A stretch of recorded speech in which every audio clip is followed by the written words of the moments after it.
Audio clip number 29۔ اس میں آپ انشاءاللہ قرآن پاک کی سورہ بقرہ کی آیت نمبر 84 سے لے کر 86 تک کی تلاوت، ترجمہ اور تفسیر صراط الجنان سنیں گے۔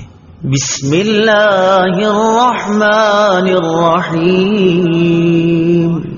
ترجمہ: اللہ کے نام سے شروع جو نہایت مہربان رحمت والا ہے۔ وَإِذْ أَخَذْنَا مِيثَاقَكُمْ لَا تَسْفِكُونَ دِمَاءَكُمْ وَلَا تُخْرِجُونَ أَنفُسَكُمْ مِنْ دِيَارِكُمْ ثُمَّ أَقْرَرْتُمْ وَأَنْتُمْ تَشْهَدُونَ۔ ترجمہ: اور یاد کرو جب ہم نے تم سے عہد لیا کہ آپس میں کسی کا خون نہ بہانا اور اپنے لوگوں کو اپنی بستیوں سے نہ نکالنا، پھر تم نے اقرار بھی کر لیا اور تم خود اس کے گواہ ہو۔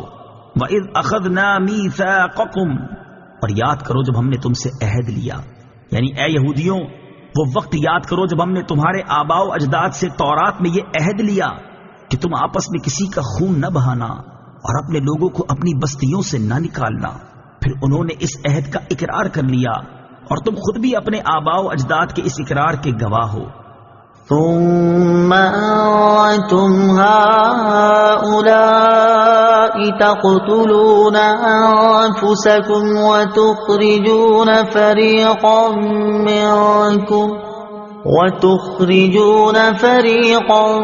منكم من ديارهم تظاهرون عليهم بالإثم والعدوان وإن يأتوكم أسارى تفادوهم وهو محرم عليكم إخراجهم أفتؤمنون ببعض الكتاب وتكفرون ببعض فما جزاء من يفعل ذلك منكم إلا خزي في الحياة الدنيا ويوم القيامة يردون إلى أشد العذاب وما الله بغافل عما تعملون أولئك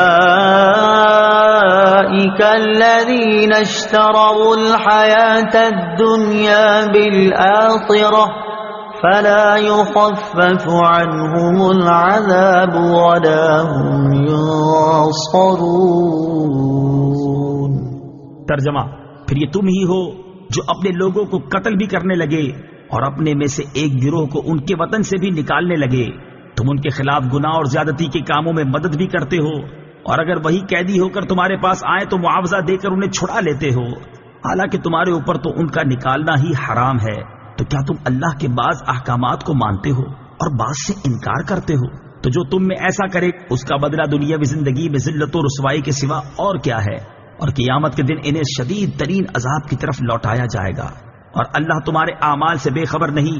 یہی وہ لوگ ہیں جنہوں نے آخرت کے بدلے دنیا کی زندگی خرید لی، تو ان سے نہ تو عذاب ہلکا کیا جائے گا اور نہ ہی ان کی مدد کی جائے گی۔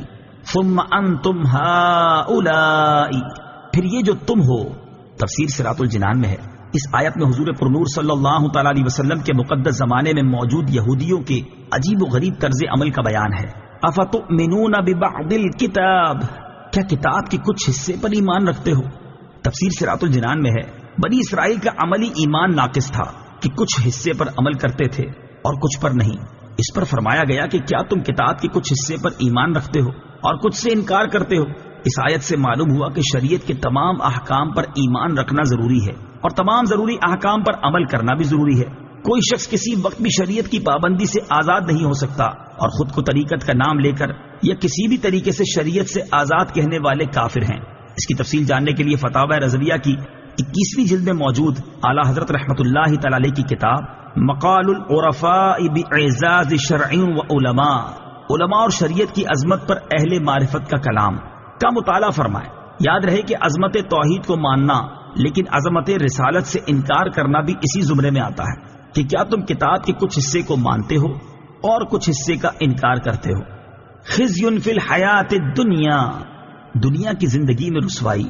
تفسیر صراط الجنان میں ہے بنی اسرائیل کی دنیا میں تو یہ رسوائی ہوئی کہ بنی قریظہ 3 ہجری میں مارے گئے اور بنی نذیر اس سے پہلے ہی جلا وطن کر دیے گئے۔